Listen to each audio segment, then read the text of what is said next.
ये देखो बगीरा।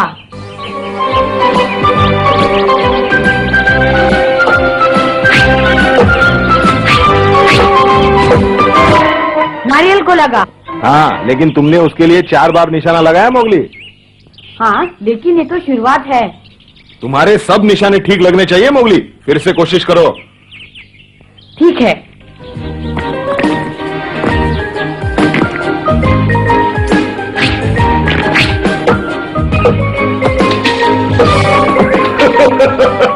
इस बार तुमने अपनी पूरी ताकत नहीं लगाई, इसलिए पानी में जा गिरा मोगली। और ये पत्थर अपने हाथ में पकड़ के मत रखो, इन्हें अपने कमर में फंसा के रखो, जैसे अपना पंजा फंसाते हो। अच्छा विचार है। नहीं मोगली, वो लंबे पत्थर उठाओ। गोल पत्थरों के बजाय ये लंबे पत्थर ज्यादा उपयोगी साबित होंगे।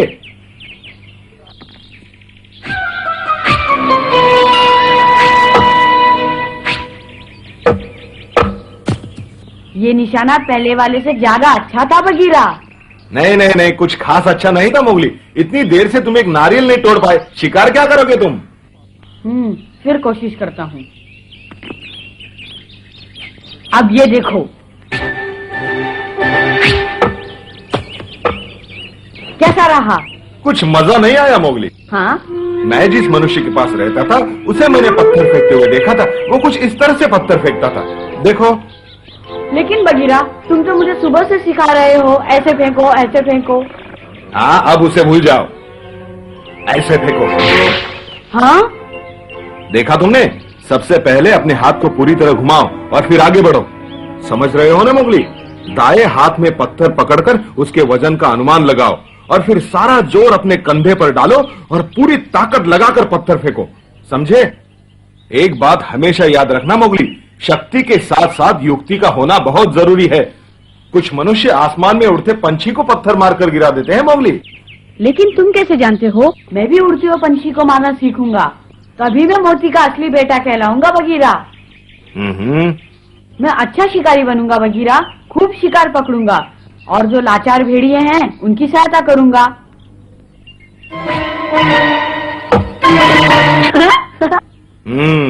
अच्छे जा रहे हो मोगली। काश इस वक्त दूसरे भेड़िए भी यहाँ होते, तुम्हारी कला देखते, तुम्हारा हौसला बढ़ाते। समझ में नहीं आता आजकल तुम्हारे झुंड में इतने मायूस क्यों रहते हैं सब? सरपंच की तबीयत खराब रहती है और झुंड के पास कोई नेता नहीं। हाँ, सरपंच की बीमारी के बारे में मैंने भी सुना था, पर इसका मतलब ये तो नहीं कि सब अपनी मनमानी करने लगे। हाँ? लीला पकड़ू। लीला, अब सरपंच की तबीयत कैसी है? अभी तक बहुत कमजोर है, न कुछ खाते हैं न पीते हैं। सारा दिन सर पे हाथ रखकर गुफा के कोने में पड़े रहते हैं, कुछ बोलते भी नहीं।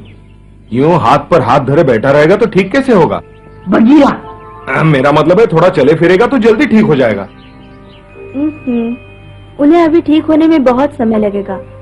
अब वो पहले जैसे जवान तो रहे नहीं। जानती हो उसकी तबीयत कितनी खराब है लीला, उसे तुम्हारी जरूरत है। ठीक कहते हो पकड़ू। चिंता मत करो लीला, मैं तुम्हारे लिए बहुत खाना ले आऊंगा। बस तुम दिन भर सरपंच के पास बैठ के उनकी सेवा करो। शुक्रिया मोगली।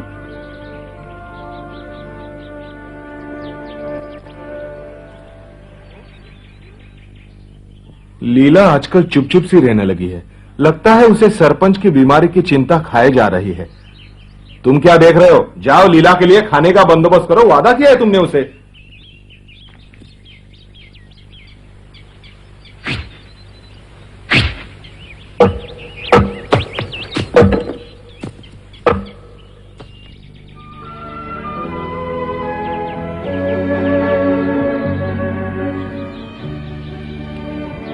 आज का दिन बड़ा मनहूस है बगीरा, सुबह से खरगोश तक दिखाई नहीं दिया। लीला सोच रही होगी कि मैंने उसे झूठा वादा किया है। थोड़ा धीरज रखो मोगली। हाँ, सरपंच को भूख लगी होगी बगीरा, और अब तक हम दोनों ने एक भी शिकार नहीं पकड़ा है। वो क्या है?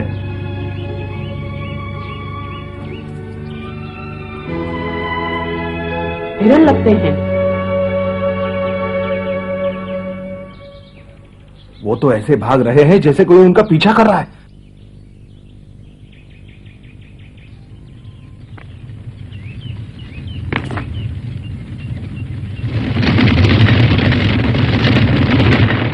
पहले उन्हें और नजदीक आ जाने दो, फिर उन पर हमला करना। मैं उस तरफ जाता हूं।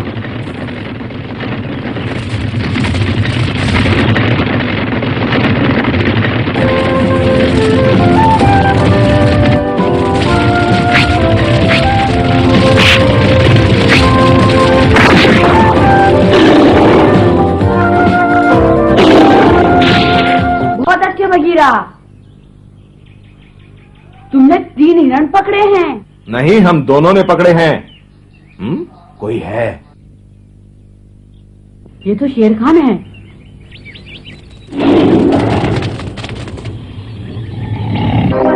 अच्छा अच्छा, जरा इन्हें देखो तबाकी। बगीरा और मोगली मेरे इलाके में हिरन पकड़ रहे हैं। ये तो सरासर कानून के खिलाफ है हुजूर। इन्हें जरूर इस अपराध की सजा मिलनी चाहिए। आखिरकार मोगली, मैंने जहां चाहा तुम्हें वहां पहुंचा दिया। भेड़ियों से बहुत दूर। तुम्हें यहाँ कोई बचा नहीं सकता। न तुम्हारा कोई दोस्त, न ही तुम्हारा रखवाला बगीरा। तुम्हारे लिए यही अच्छा है बगीरा, मेरी नजरों से दूर हो जाओ, वरना अंजाम अच्छा नहीं होगा। अब सोच क्या रहे हो बगीरा? सुना नहीं, जान प्यारी है तो चले जाओ। सुनो शेर खान, तुम और तुम्हारे चमचे मेरा कुछ नहीं बिगाड़ सकते। जहां तक कानून तोड़ने की बात है, तुम इस वक्त हमारे इलाके में खड़े हो, हम तुम्हारे इलाके में नहीं। बहुत बोल चुके बगीरा, इससे पहले कि मुझे गुस्सा आ जाए चले जाओ। हाथी ठीक कहता था शेर खान, तुम कानून के दुश्मन हो। तुम दूसरे जानवरों के इलाके में घुस के उनका खाना चुराते हो शेर खान। तुम अपने आप को ताकतवर समझते हो, लेकिन मैंने तुम्हारे जैसा बुज़दिल कभी नहीं देखा। हाथी कहता है इसीलिए तुम्हारे जिस्म पे लकीरें पड़ी हैं। हाँ मोगली, इसे कहते हैं शैतान की लकीरें। अच्छी है ना? खामोश, बहुत हो गया। मोगली, मुझे लगता है जिस तरह से मैं इसे समझा रहा हूँ, इसकी समझ में नहीं आ रहा। जरा तुम इसे समझाओ, दूसरे के इलाके में शिकार करने की इजाजत कैसे ली जाती है? ठीक है, तुम कहते हो तो देखो, शिकार की आज्ञा ऐसे लेते हैं शेर खान। हुजूर, मुझे आपके इलाके में शिकार करने की आज्ञा दीजिए, मुझे बहुत भूख लगी है। समझे? हाँ हाँ, समझ गया होगा। अब इसे ये बताओ कि हम क्या जवाब देंगे। जितना चाहिए उतना ही लेना शिकारी, लेकिन हम किसी कानून के दुश्मन को हमारे इलाके में शिकार करने की आज्ञा नहीं देंगे। हाँ, ये भी तो पक्का शैतान है। तुम अपने चमचों को लेकर यहाँ से चले जाओ शेर खान। अब तुम मुझे पकड़ने का इरादा छोड़ दो शेर खान। पकड़ोगे तो मारे जाओगे। शायद तुम्हें मेरी ताकत का अंदाजा नहीं। अब मैं उतना कमजोर नहीं जितना तुम सोचते हो। क्या इतना जोश क्यों दिखा रहे हो बच्चे? अरे कहाँ गए हो? भागो यहाँ से।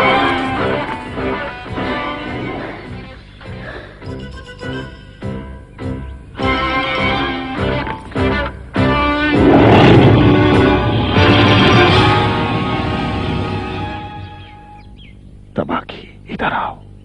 जी बोलिए, क्या हुक्म है हुजूर? ध्यान से सुनो।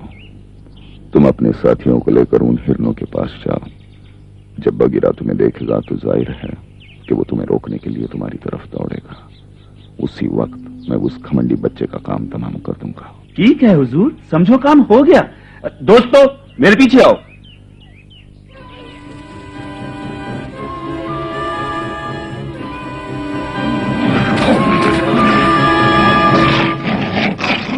वो हमारा शिकार है। मोगली, तुम संभाल लोगे इसे? तुम्हारी ये हिम्मत! ये है शतरंज की चाल। अब बताओ बच्चे, घबराहट हो रही है? बगीरा नहीं इसलिए? मैं तुम्हारी जरा भी परवाह नहीं करता शेर खान।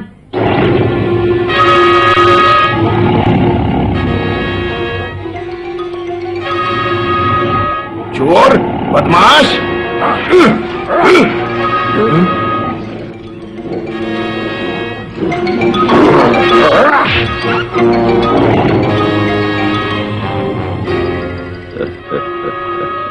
क्या बात है मोगली, डर के मारे धरती को चिपक गए?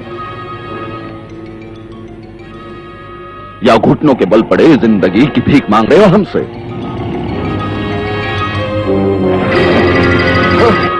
अब नहीं बचोगे।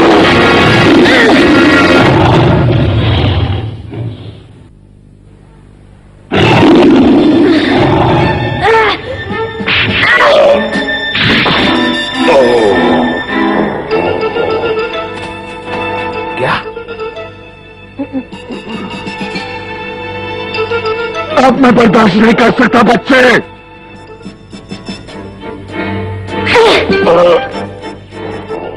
तुम्हारी ये हिम्मत, ये सब कहां सीखा तुमने? बहुत अच्छे मोगली, चलो। डरना मत मोगली।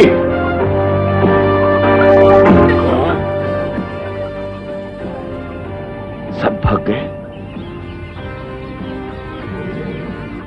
शेर खान कभी हारता नहीं बच्चे।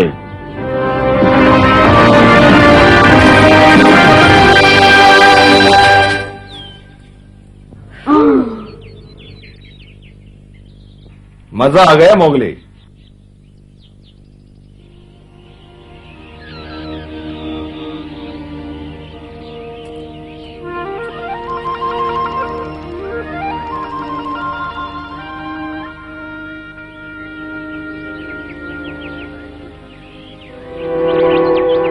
वाह मोगली, तुमने बड़ी बहादुरी से शेर खान का सामना किया।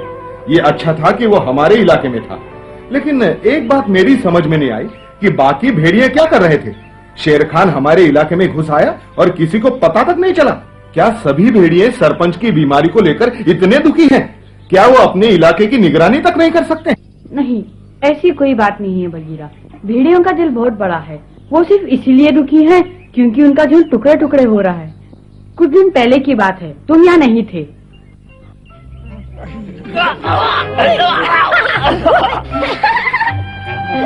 एक अच्छी खबर है, बहुत बड़ा शिकार आ रहा है इस तरफ, बहुत बड़ा। क्या अच्छी खबर है? वाकई बहुत अच्छी खबर है। हमें ये खबर सरपंच को सुनानी चाहिए, क्यों लीला? लेकिन दादाजी तो अभी तक बहुत बीमार है पकड़ू। हमें उनके बिना ही शिकार करना होगा। कोई बात नहीं, हम खुद कर लेंगे। बिल्कुल ठीक। कौन सा शिकार आ रहा है? कितनी दूर है वो यहाँ से? बस दूसरी घाटी के करीब होगा। यहाँ तक पहुँचने में 1 दिन लग जाएगा। मतलब ये कि कल लगभग इसी समय वो यहाँ से गुजरेंगे। मेरी मानो ये बहुत अच्छा मौका है शिकार करने का। लेकिन चील, आखिर शिकार क्या है? हाँ, ये तो बताओ। भैंसों का झुंड है और इतना बड़ा झुंड है कि मैं उनकी गिनती तक नहीं कर सका। दोस्तों सुनो, चील ठीक कह रहा है। ये हमारे लिए सबसे अच्छा मौका है शिकार करने का। लेकिन पहले ये फैसला कर लो, शिकार की जिम्मेदारी कौन संभालेगा?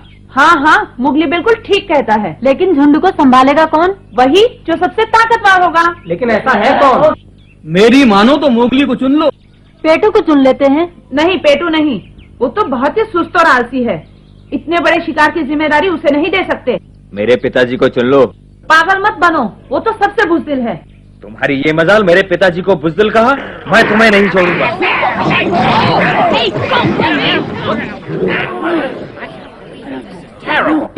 अब तुम कोई शिकार की तैयारी करोगे या बच्चों की तरह आपस में लड़ते रहोगे? बड़े शर्म की बात है, मैंने ऐसा तो कभी नहीं देखा।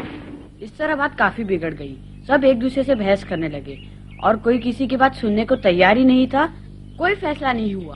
कोई फैसला नहीं हुआ था तो शिकार तो हुआ नहीं होगा। नहीं, शिकार तो हुआ था। डमरू ने सरपंच की परवाह नहीं की। वो बोला, नेता होते हैं बच्चों के लिए, हम अपने दम पर भैंसों का शिकार कर सकते हैं। डमरू ने ऐसा कहा? उसका दिमाग खराब हो गया था क्या? तुम्हें नेता की जरूरत होगी, हमें नहीं। तुम देखना हम अपने दम पर भैंसों को कैसे पकड़ते हैं। तुम्हारे बस की बात नहीं है डमरू, ये शिकार हम करेंगे। अरे तुम क्या करोगे? तुम तो बुज़दिल हो। क्या कहा तुमने? हमें बुज़दिल कहा? हाँ कहा। तुम बुज़दिल हो, कायर हो, डरपोक हो। अब तुम पूरी राम कहानी मत सुनाओ, ये बताओ शिकार हुआ कि नहीं? जैसे चील ने खबर दी थी वैसे ही अगले दिन बहुत बड़ा भैंसों का झुंड वहां से गुजरा। किसी को भी शिकार के बारे में मालूम नहीं था। जिसका जहाँ मन किया वो वहाँ पर भैंसों का इंतजार करने लगा।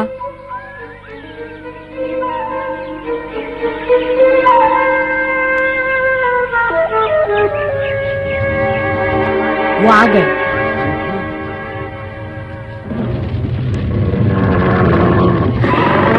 हमें जल्दबाजी नहीं करनी चाहिए अकड़ू। रुक जाओ अकड़ू, अभी मत जाओ।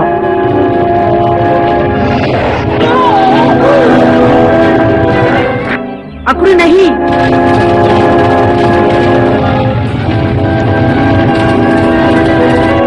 मोगली चलो चलो।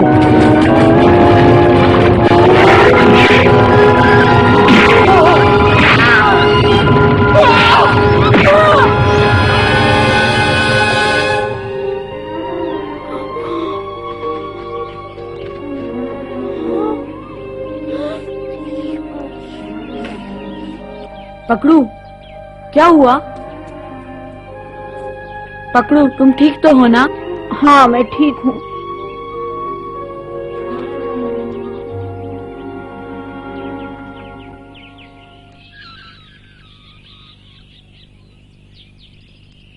चलो कोई घायल नहीं हुआ। अरे इन शिकारियों को देखो, भैंसों का शिकार करने निकले। आओ महान शिकारियों, माफ करना, यहाँ कोई भैंसा नहीं, सब भाग गए। शायद तुम ही लोगों से डरकर भाग गए हो, लेकिन पता नहीं जाते हुए हंस क्यों रहे थे। कितनी मेहनत की है तुमने उन भैंसों को पकड़ने में। इतनी मेहनत अगर तुमने केले के पेड़ पर की होती तो जरूर कुछ केले तोड़ लेते। अभी देखता हूँ। अकड़ू, उनकी तरफ ध्यान मत दो। उन्हें ये एहसास मत कराओ कि तुम्हें उन पे गुस्सा आ रहा है। तुम तो जानते हो उनकी आदत है बकबक करने की, कुछ भी बोलते रहते हैं। लेकिन इन्होंने मेरी बेइज्जती की है मोगली। हाँ, ये लो मोगली, पकड़ो। क्या हुआ, चक्कर आने लगे मोगली?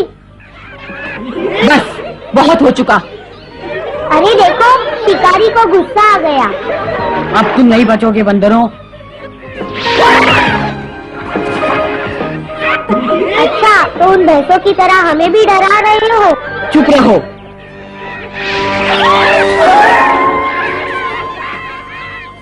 यहाँ मेरा पंजा बिल्कुल काम नहीं आएगा। वहाँ देखता हूँ इन्हें। इतना महान शिकारी हमारे पीछे। मोगली, जरा अपने पीछे देखो। मेरा पंजा कहाँ खो गया पेड़ों में? थक गए क्या मोगली?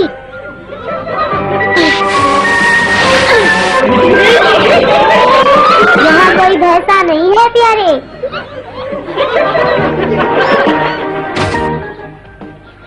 यहाँ बंदरों से निपटना मुश्किल है। इतनी जल्दी हार मान गए मोगली, यही तो मजा है। अब समझ में आया कि वो भैंसे क्यों हंस रहे थे, क्योंकि तुम शिकारी कम और मदारी ज्यादा लगते हो। अब चलो मोगली, मैं तुमसे बदला लूंगा, याद रखना। क्यों, भैंसों का शिकार नहीं करोगे? मैंने पूरी ताकत लगा के पंजा फेंका, लेकिन वो पेड़ों में गायब हो गया। अच्छा, तो इसीलिए तुमने मुझसे पूछा कि पत्थर से कैसे वार किया जाता है? सिर्फ यही वजह नहीं, सच तो यह है कि मैं उन बंदरों से बदला लेना चाहता हूँ। जब भी उनके बारे में सोचता हूँ बहुत गुस्सा आता है मुझे। जाने दो मोगली, तुम्हें और बहुत कुछ सोचना चाहिए, जैसे कि झुंड में एकता कैसे रखी जाए। देखो, सरपंच अब बूढ़ा हो चुका है और किसी न किसी को तो झुंड की जिम्मेदारी का भार अपने कंधों पर लेना होगा। काश पिताजी जिंदा होते तो नेता के बारे में सोचना ही नहीं पड़ता। ये मत भूलो मोगली, विक्रम भी बहुत अच्छा सरपंच था। मैं जानता हूं तुम अभी तक उसके बारे में परेशान हो, लेकिन विक्रम किसी और वजह से गया था। अब मैं अपनी गुफा में जा रहा हूं मोगली। आज तो अपना खाना बचाने के चक्कर में बहुत मेहनत करनी पड़ी। अब खा पीकर आराम करूंगा। तुम्हें तो अभी लीला को खाना पहुंचाने जाना है, चलता हूं।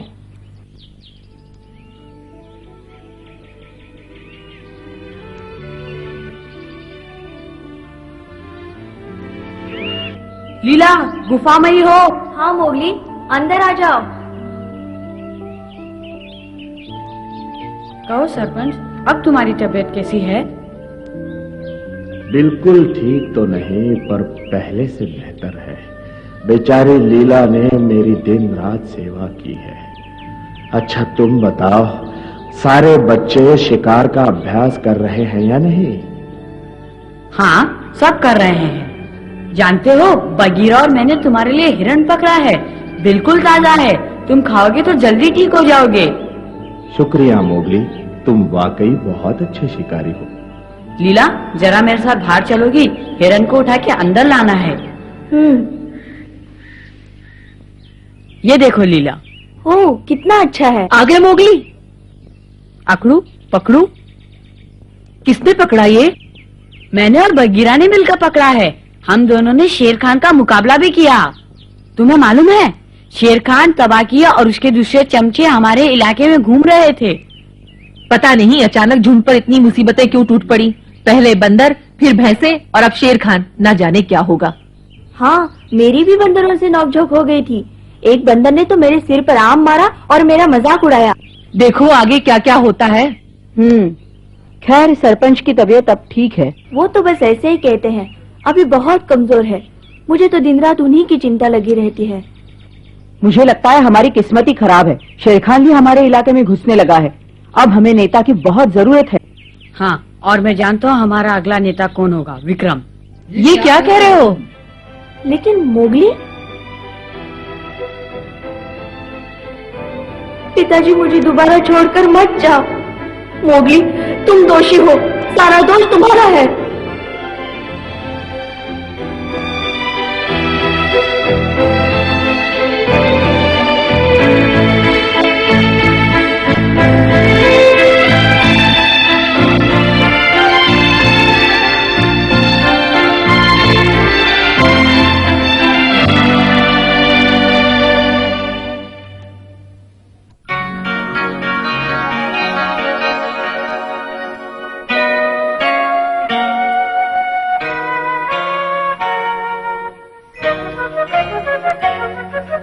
जंगल